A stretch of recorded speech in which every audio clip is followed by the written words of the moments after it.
Ladies and gentlemen, I want to ask you a question that will challenge you to your core. Do you trust how God works, or do you worship your opinion? Because let's be honest, many of us live as though we're the CEOs of our own lives, as though we've got it all figured out. But what happens when life throws you a curveball, when you're standing in the middle of uncertainty and everything you thought you knew falls apart? That's when the real test begins.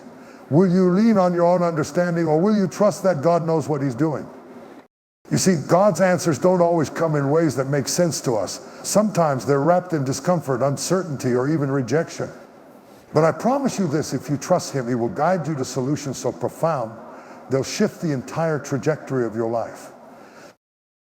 So stay with me, because by the time we're done today, you'll not only learn to recognize God's answers, but you'll also find the faith to act on them. Do we trust God's wisdom, or are we clinging to the safety of our own opinions? This question strikes at the very heart of our spiritual journey, because so many of us, whether we admit it or not, have a hard time letting go of control.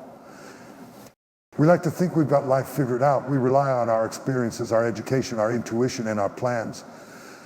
But then life throws something at us that we didn't see coming. A challenge, a crisis, or a decision so complex that it leaves us grasping for answers. And in those moments, the battle begins. Trusting God means releasing our grip on the steering wheel and allowing him to take control.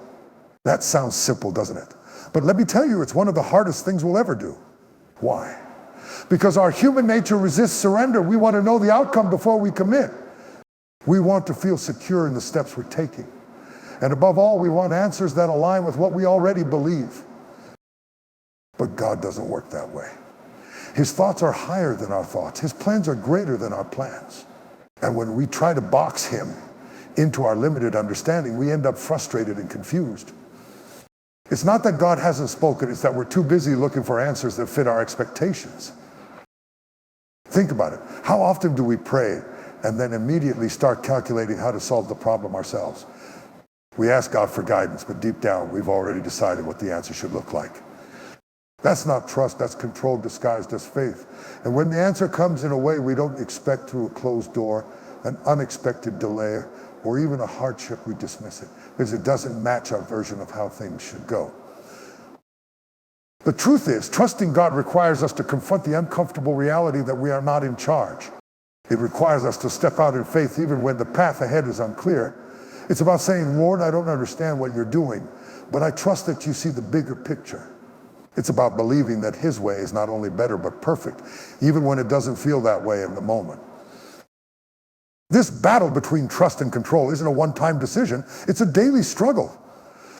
Every time we face uncertainty, we're faced with a choice. Will we lean on our own understanding, or will we trust in God with all our heart? It's not easy, but it's worth it. Because when we choose trust, we open ourselves up to the fullness of God's provision, his protection, and his peace. So the next time you find yourself wrestling with a decision, ask yourself this: am I trusting God's wisdom, or am I worshiping my opinion? The answer to that question could be the key to recognizing God's answer in your life. God's answers are often unexpected. They come in ways that challenge our assumptions and stretch our faith. Sometimes they arrive in the form of a whisper, a subtle nudge in our spirit that only becomes clear when we quiet the noise around us. Other times they burst forth like a blazing sign we can't ignore. But no matter how they appear, one truth remains: God's answers are always purposeful, even when we don't immediately understand them. The challenge lies in our ability to listen and perceive. Many of us are so focused on how we expect God to respond that we miss what he's actually doing. We want him to answer with thunder and lightning, but sometimes he speaks through the gentle rustling of the leaves. We expect an immediate resolution, but often God's answers unfold gradually over time, teaching us patience and trust in the process. God's mysterious ways are not a reflection of his inconsistency, but of his wisdom. He knows what we need better than we do. If we're honest with ourselves, we often want what's convenient, what feels good, or what aligns with our plans. But God is more concerned with our growth, our purpose, and his divine will being fulfilled in our lives. His answers are designed not just to solve our problems, but to transform our hearts, deepen our faith, and align us with his greater plan. Have you ever had a moment where something you prayed for didn't happen the way you envisioned, but looking back, you realized it was exactly what you needed? That's how God works. He sees the end from the beginning. He knows the ripple effects of every choice, every delay, and every detour. And sometimes his answers come through what looks like rejection or redirection, but is really his protection or preparation for something greater. God also speaks through people and circumstances. It could be a conversation with a friend, a sermon that resonates with your spirit, or even a stranger crossing your path with a word of encouragement. These moments are not coincidences, they are divine appointments. But to recognize them, we need to be spiritually attuned, ready to see God's hand at work in the ordinary as well as the extraordinary. The mysterious nature of God's answers can be unsettling because it forces us to relinquish control. It's in our nature to want clarity, to know the full picture before we take a step. But faith requires us to trust that God is guiding us even when we can't see where the path leads. His ways are higher than our ways, and his timing is always perfect. When we embrace the mystery of how God speaks, we open ourselves to the limitless possibilities of his provision and grace. We begin to see that every delay, every closed door, and every unexpected turn is part of a divine tapestry that he is weaving together for our good. All he asks is that we trust him enough to listen, to wait, and to follow where he leads. When we're in the midst of life's struggles, one of the hardest things to do is wait. We live in a world that thrives on instant gratification, where answers are expected in an instant and solutions seem to be just a click away. But God's way of answering our prayers and guiding our lives often requires us to embrace something far more difficult: patience. And patience is not simply about waiting, it's about trusting and having faith that even in the waiting, God is at work. Patience is more than just enduring the passage of time. It's a mindset, an attitude, and a choice to believe that God is doing something significant even when we don't see immediate results. It's easy to lose sight of that in the middle of hardship, especially when we feel like we've been praying, hoping, and striving for change for so long with no visible outcome. But that's exactly when patience becomes the most powerful tool in our spiritual toolbox. Because while we wait, God is shaping us. He's molding our character, strengthening our faith, and preparing us for the blessings he has in store. The Bible is full of stories of people who had to wait for God's promises to come to fruition. Abraham waited for the son God promised him, even though he and his wife were well beyond childbearing years. Joseph waited in prison for years after being betrayed by his brothers, only to rise to a position of power that would ultimately save his family. Even Jesus, the Son of God, had to wait, enduring rejection, betrayal, and a brutal death before the glory of resurrection. The patience of these individuals wasn't passive, it was active trust. It was faith that said, I don't understand it all, but I trust that God's timing is perfect, and his plans are better than my own. Faith and patience go hand in hand. Patience is the evidence of faith in action. It's one thing to say you trust God, it's another thing to prove it through your patience. When we choose to wait on God, we are acknowledging that his ways and his timing are better than ours. We are saying, God, I know you have a plan even when I can't see it, and I trust that you will make everything beautiful in your time. This is the kind of faith that pleases God. It's the kind of faith that moves mountains and opens doors. But how do we maintain this kind of faith while waiting? It's about shifting our perspective. Instead of viewing the waiting period as wasted time or a time of frustration, we can see it as a time of preparation. God is not wasting your waiting. He is using it to prepare you for something greater. Waiting allows us to grow in dependence on him, to learn to rely not on our own understanding, but on his perfect wisdom. When we surrender to God's timing and cultivate patience, we start to see things through a new lens. We no longer feel like we're stuck in a holding pattern. Instead, we realize that God is using this season to build something in us that will carry us into the next season of blessing and purpose. So the next time you find yourself waiting, don't view it as a barrier or a delay. See it as God's opportunity to strengthen your faith and refine your character, preparing you for what he has ahead. In the end, the power of patience and faith is not in the absence of struggle or waiting, but in the trust that God is in control and that he will make all things work together for our good. In the midst of life's challenges, doubt often rises like a storm, threatening to drown out the voice of God. When we face uncertainty, our minds become filled with questions, fears, and what ifs. It's a natural reaction to difficult circumstances. But if we're not careful, that noise of doubt can overpower our faith and keep us from hearing the answers God is trying to give us. The real challenge is not just the external difficulties we face, but the internal battle between faith and doubt. How do we find clarity when our minds are clouded with confusion and fear? Doubt can be sneaky.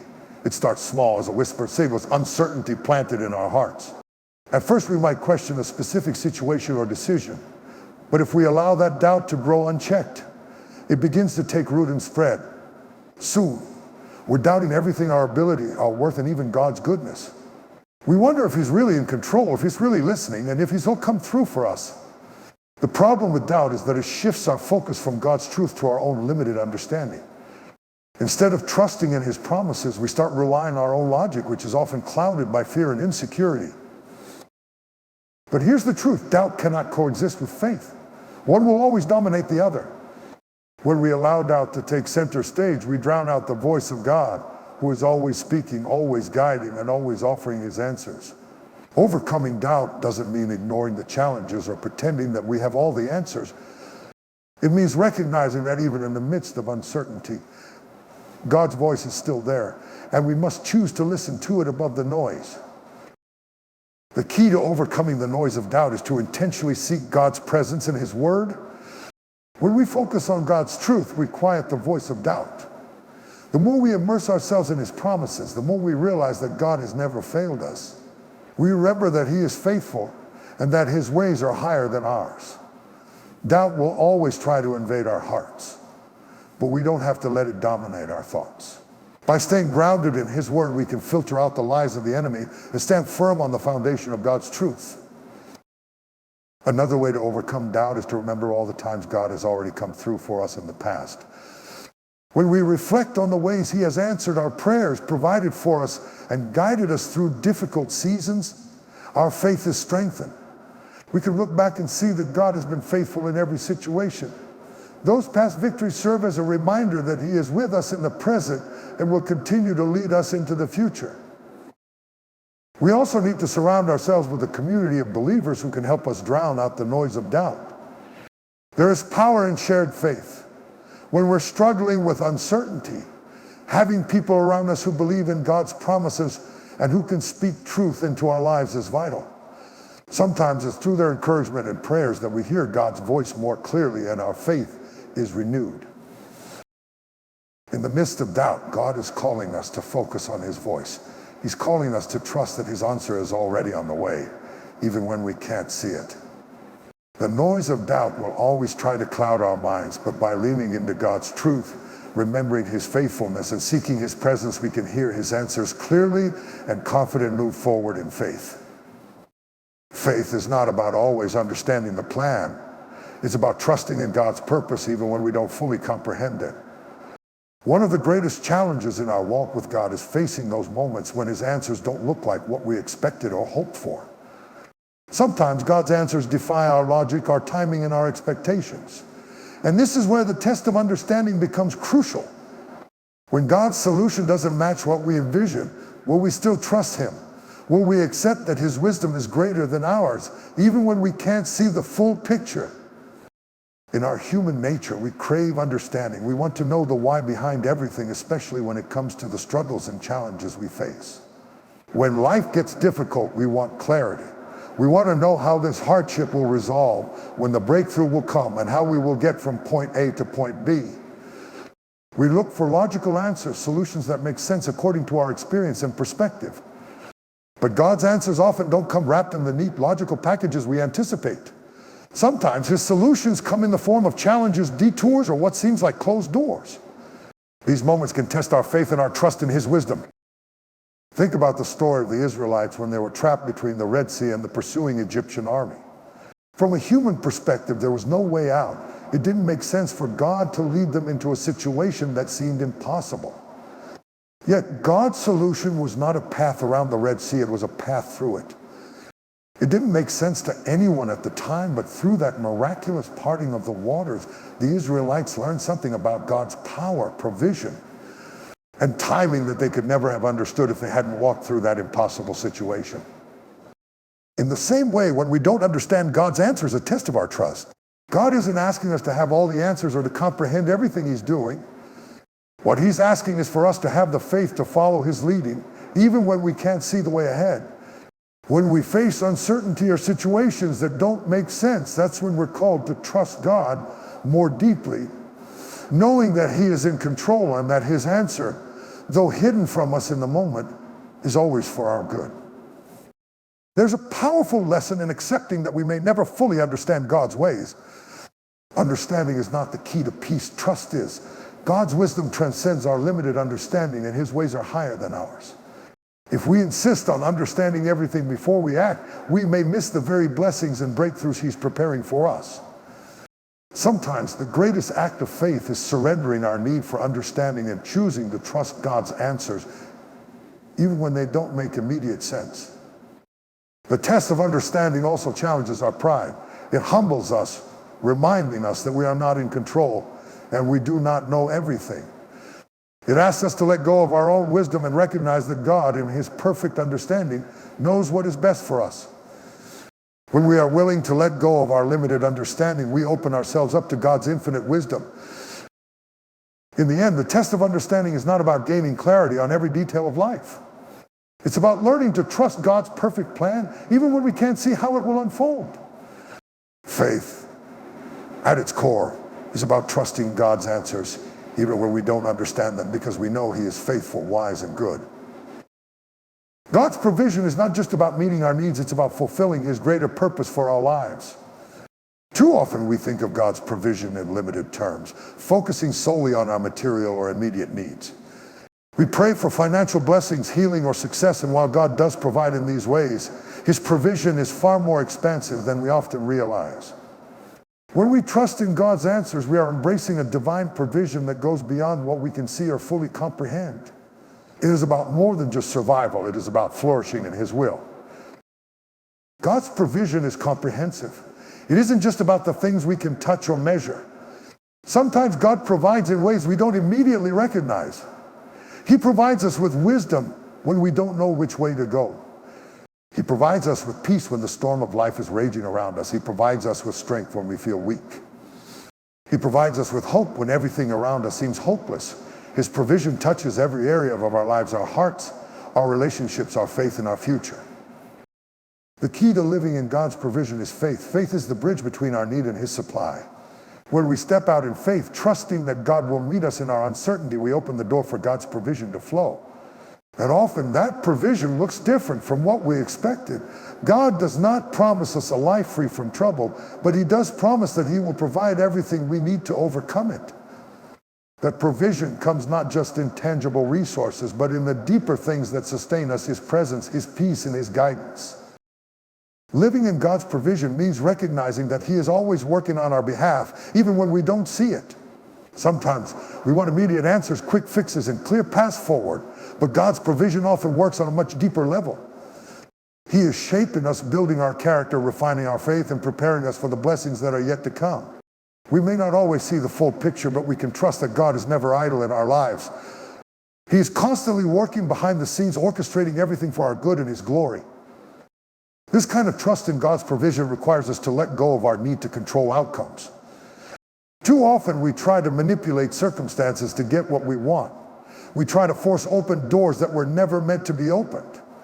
But when we live in God's provision, we surrender our own plans and trust that He will provide in His perfect timing and way. His answers may not always be immediate, but they are always right on time.